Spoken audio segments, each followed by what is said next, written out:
साथियों नमस्कार। स्वागत है दिव्य वर्ल्ड डिकोड पर। मैं हूं आपके साथ। साथियों, विपक्ष विशेषकर कांग्रेस मोदी से सवाल पूछ रही है कि मोदी और एपस्टीन के बीच में क्या संबंध है और क्या ट्रंप और मोदी के बीच में जो 2017 में बैठक हुई थी, क्या उसमें एपस्टीन का कोई हाथ था। और एपस्टीन के बीच में संबंध को लेकर इस प्रकार के सवाल पूछे जा रहे हैं। तो इसके लिए विदेश मंत्रालय ने स्पष्ट तौर पर उत्तर दिया है कि मोदी और एपस्टीन के बीच में कोई संबंध नहीं है और न इसका कोई सबूत दस्तावेज है और न किसी प्रकार की सलाह ली है, न किसी प्रकार की बातचीत की है और न किसी प्रकार का संपर्क है। एपस्टीन एक अपराधी व्यक्ति है और ये इसके मनगढ़ंत इस प्रकार के ये बातें हैं और इसके ये जो ईमेल प्रकरण है ये इसका निजी ईमेल है। इससे भारत की सरकार और मोदी जी का कोई लेना देना नहीं है। इस प्रकार के मुद्दे क्यों उठे और ये इस प्रकार के मुद्दे मोदी की यात्रा यूएसए की 26 जून 2017 को हुई थी और इससे पहले मार्च 2017 में अनिल अंबानी और एपस्टीन के बीच में ईमेल प्रकरण के कारण इस प्रकार के विवाद उत्पन्न हुए।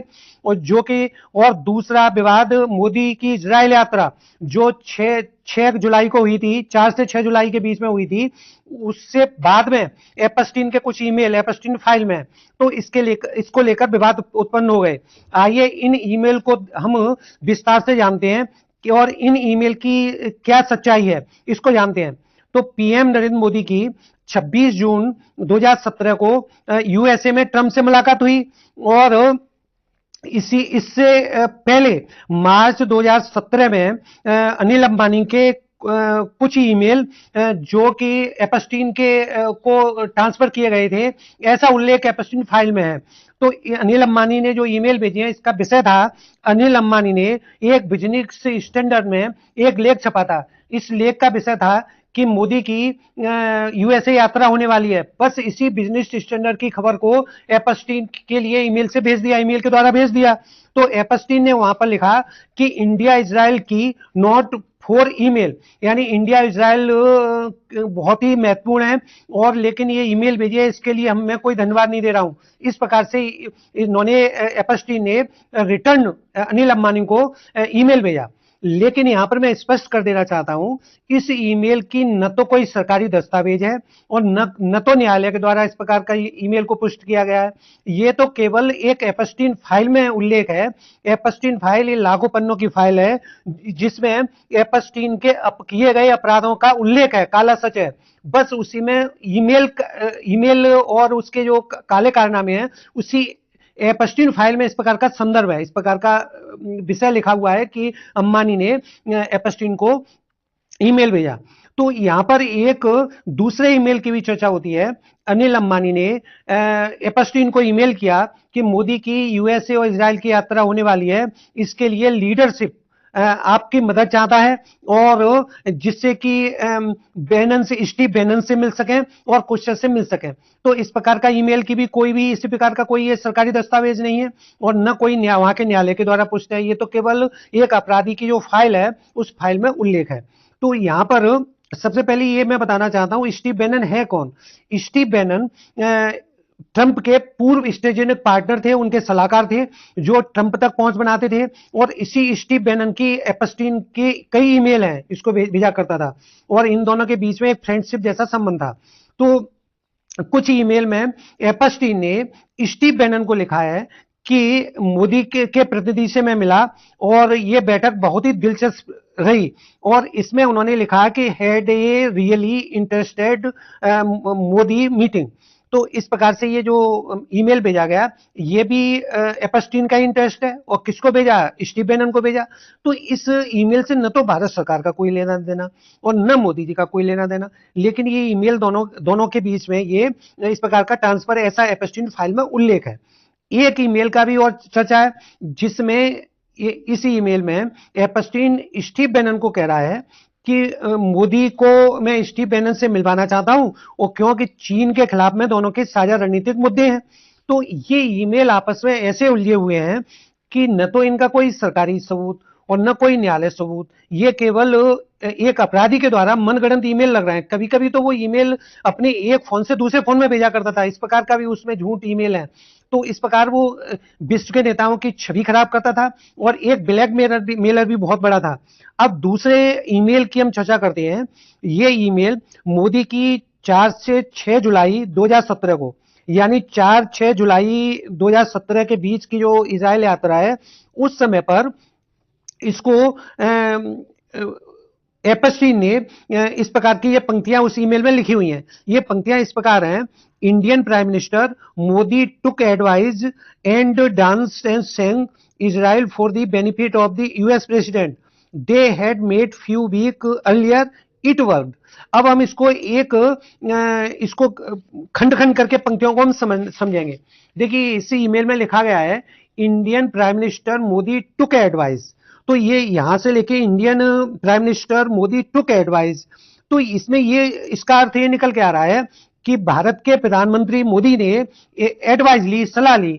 यहां पर बस ये नहीं लिखा गया है कि सलाह किससे ली और कब ली और किस विषय पे ली, तो ये तो कोई उल्लेख है ही नहीं है। ये तो केवल इसमें ये लिखा है कि मोदी ने एक सलाह ली। And dance and Seng Israel, तो इजराइल में उन्होंने डांस भी किया और गाना भी गाया। तो ऐसा तो डांस और गाना वहां पर इजराइल में हुआ ही नहीं है। ये इस प्रकार का डांस करना, नाचना, मोदी वहां नाचे नहीं है, न कोई गाना गाया है। तो ये लाइन भी, इनकी पंक्तियां बिल्कुल गलत साबित होती हैं। फिर कह रहे हैं कि for a benefit of the US president, यानी वो यूएस प्रेसिडेंट के लिए वहां नाचे और गाए। तो वैसे वो ये कहना ये चाहते हैं, इसका अर्थ ये निकल के आ रहा है कि इजराइल से जो बातचीत हुई है वो यूएस प्रेसिडेंट को फायदा पहुंचाने के लिए। तो ये इस प्रकार की जो मीटिंग हुई है, तो ये तो मीडिया के समझ हुई है, मीडिया सब कुछ जानती है। तो इसमें तो जो एपस्टीन है ये यहाँ पर लिख रहे हैं, तो और इनके बाद का ईमेल है, तो हो सकता है कि इन्होंने मीटिंग के बाद में मनगढ़ंत इसको बना लिया हो। फिर कह रहे हैं कि इट वर्कड, यानी जो काम कर गई, तो ये भी उन्होंने एक सस्पेंस रूप में लिख दिया है।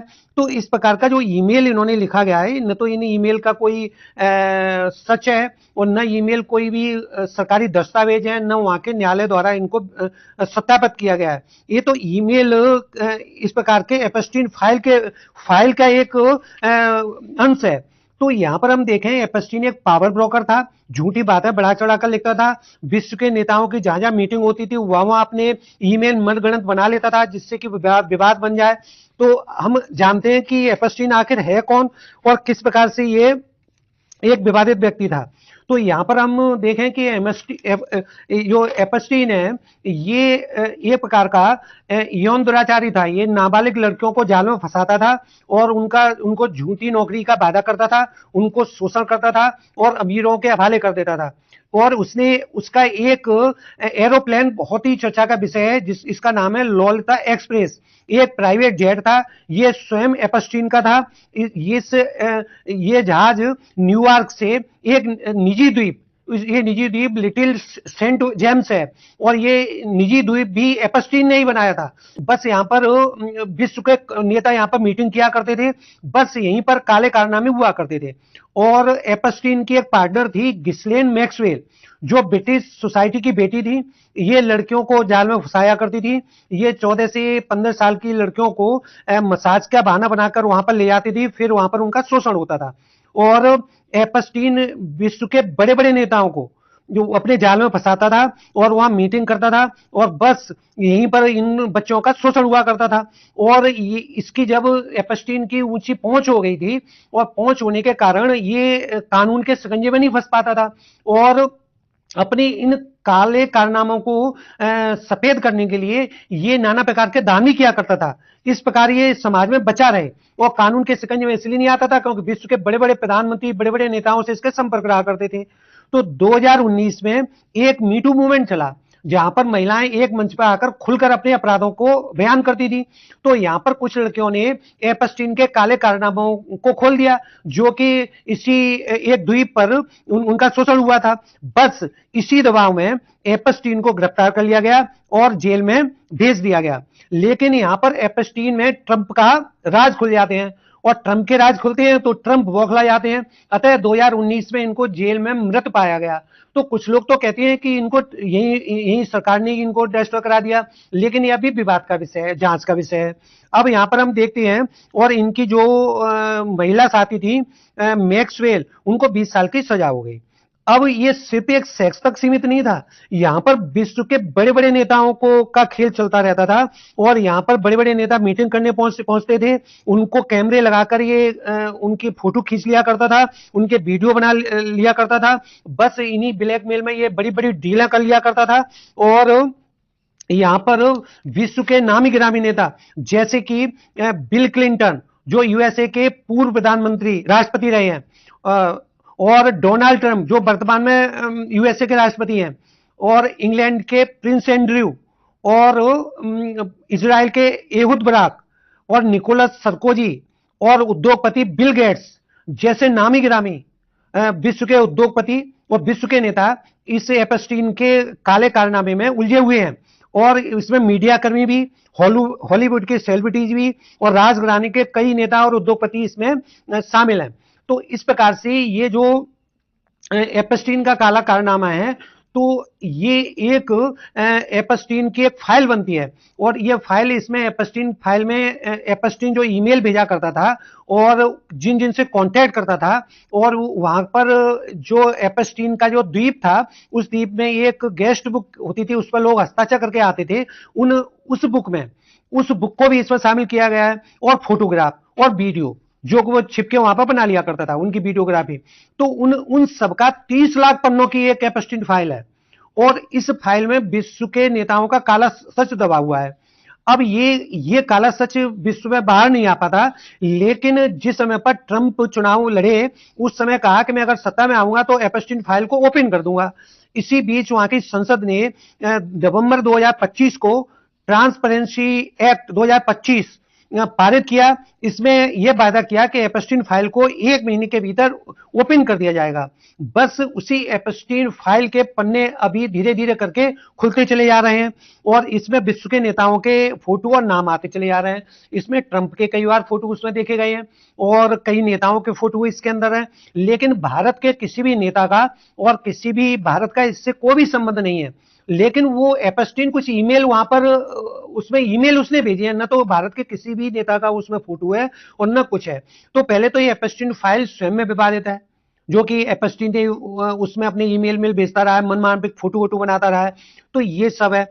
अब यहां पर थोड़ा सा देखें, जब भारत का कोई वहां पर फोटो नहीं है, न कोई संपर्क है, तो विपक्ष अभी वर्तमान सरकार से इस प्रकार के प्रश्न पूछ रहा है, तो सबसे पहले विपक्ष को यह सोचना चाहिए, इससे भारत देश की छवि खराब होती है।